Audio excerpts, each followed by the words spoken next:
So for me, I'm always training no matter what. Even during Ramadan, I'm training. How do you train during Ramadan? Do you train at night or what do you do? No, we train still in the morning. Like my body gets used to it probably by like day 3 or 4.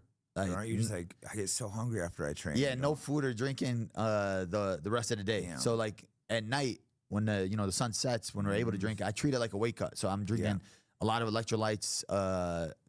Before I would drink Pedialytes, and I'm just making sure I got to be smart with the carbs I'm putting in me. I got to put the slow burning carbs in me, the slow burning protein in me, so my body doesn't break down. And I just got to be smart. I got to listen to my body. If I'm getting there was moments where I'll get like dizzy or something, so I'm like, all right, I'm gonna stop this round. But by day like 4 or 5, your body just adjusts. I think my faith is so strong, and I just believe in God that God will protect me no matter what, and I'm doing it for Him. So regardless, I just gotta have that in my mind, and I think it makes me stronger. Yeah, no, I kind of respect that. I understand why people do Ramadan because I've done it just for a couple of days with my Muslim friends. I'm like, this is pretty hard here. Yeah. Especially when you work out. It's like, you can't drink after and stuff. Like, wow, this is hard. You do this for like 30 days. This is respect, No, but I think it's good for humans to push themselves like that. That's like, I think that's part of the reason why Islam still is stronger. It stayed a lot stronger than Christianity. I've noticed most of my Muslim friends are a lot stronger with the practice. A lot of them do, not all of them, but a lot of them do Ramadan. Sometimes at the gym, you'll stop by Ali's class. There'll be a prayer rug, guys praying in the corner. Like, sometimes people are freaked out. Like, what's going on here? There's like people praying in the corner, and like, but it's just like they take it real serious. Yeah, but that's like for myself, even like the prayer aspect is one of the most powerful ones because it builds discipline. You at this time, and this time, you got to that's dedicated to God. That's His time no matter what. And some people will be like, oh, I'll do it later, but that shouldn't be the case. And like you said, for most of the guys that train with Ali, they're strict with it all. And it makes you want to better yourself as a Muslim because you're seeing them doing this. And sometimes you slack a little bit on this. But for the most part, the prayers, I think, is the best thing because it clears your head. Like you have those 10, 15 minutes where you're not thinking about nothing and you're just giving that time to God. And it just makes you, afterward, just feel refreshed. Because throughout your day, you have so much stress is going on in your life. You're worried about this, you're worried about that. And a lot of people get so many distractions. But when you got people that meditate or do yoga, like those are the most calm people in the world. And the kind of prayers for us it's our meditation. It's our yoga. It's our time where nothing else matters but God. And I think that's why a lot of the time for the most Muslims, they're kind of like the most calm people in the world, right? They don't have a lot of temper tantrums or anything like that because we understand what our thing is. For us, as a Muslim, you're considered a slave of God. Like it should be getting the message out there of what Islam is, how Islam is, and showing when you are at the gym and you're stopping what you're doing, you're going to pray. It's showing these people like, oh wait, look how dedicated he is to God. Yeah. Look what he's doing for God.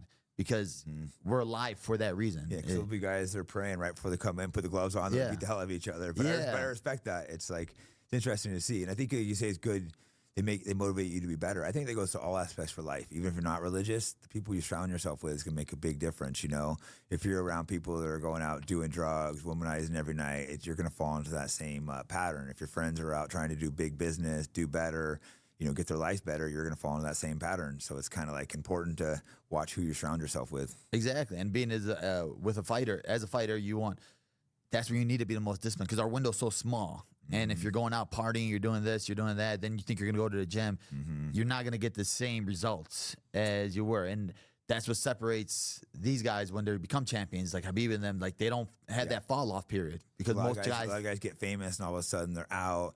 Girls are throwing themselves at them. Everywhere they go, everyone's offering them drugs, alcohol, free bottles. You've seen it happen to a lot of fighters, not name names, but personal friends of mine. I've seen it happen to. And they get sucked into this, especially if these guys had never partied before and they're like, oh, this is fun. I can just go out everywhere I go. There's girls all over and this. It's so easy to fall into and you can understand why, but it's not the good long-term move. Exactly. It's being an athlete. People see you, oh, you're a UFC champion?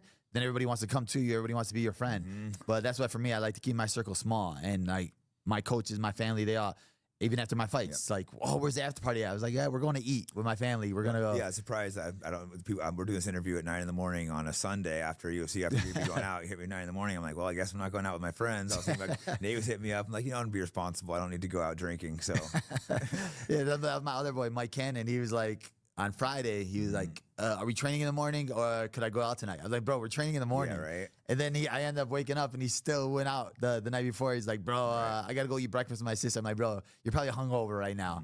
But that's the thing where I have this guy, so I go train with. No, I was really surprised that you saw that it was 9 a.m. Like 9 a.m. All right, a fighter at 9 a.m. on a Sunday. But actually, I was super busy day to day, so it's actually better I didn't go out. Yeah, for me, I was like, I'd rather get it over with now, especially football season's on right now. So I love watching football, love watching other sports. But yeah, I like to get my day started. I like to make every day worth something, right? I like to do something every day, even with training. I think a lot of fighters, they'll go to practices just to say they went to a practice, but like they don't gain nothing out of practices. They don't get better out of these practices.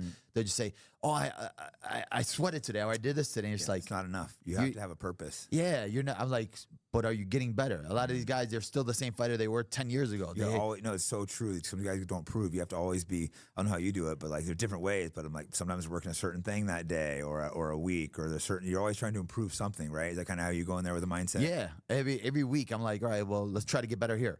Or even after a win of a fight, I'm like, what do we do wrong? We got caught here. Let's get better in this area. And I think even watching fights, I'm like, oh, this worked for this guy. Let me try to put this in my repertoire. But so many of these guys, it's just like, let's just go into the gym and spar. Let's go to the gym and wrestle. And it's like, you're not drilling. You're not doing this. You're just going full force. Right. And you're not getting any better. It'll make you tough, but it's not going to improve you. Well, even now, I'm retired, and I still try to improve stuff. I'm a martial artist. I love learning and trying new things. I'm always like, what if I try this? Or I try to choke this way? I'm always troubleshooting stuff. I think now that I'm on the coaching side, I've actually gotten more technical. Like, you got to think about more, okay, what can I do? How could I do this? Why does this work? That's why I love coach, because I coach at our gym 2 days a week. It helps a lot. I was coaching someone when I was fighting too. I think it helps a lot. Makes you better. Being in their corner, being with them, it's like, it opens your eyes to other things. Because if I'm going to show you it, I got to really understand the real details. Yeah, because a lot of times athletes, we're just doing things, we don't understand what we're doing.